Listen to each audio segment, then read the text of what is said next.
And what's your favorite Yiddish phrase or expression? Oh boy. Probably one that comes to mind that I certainly use a lot would be was darf mehr?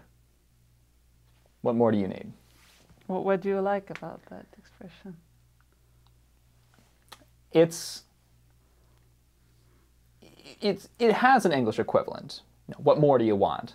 But in the feeling I get when I say it in Yiddish, as opposed to when I say it in English, I get the sense of, well, it feels just a little bit ruder. Well, what more do you want from me? It's brasher. It's more brazen. But in Yiddish, and maybe it's because it's what more does one want instead of what more do you want. It feels there's a little more of a comic element, I feel.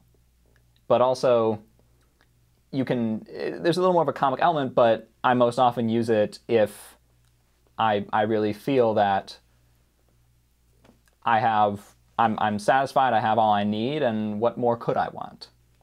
That's really what it comes down to. What more could one want? What you have is enough.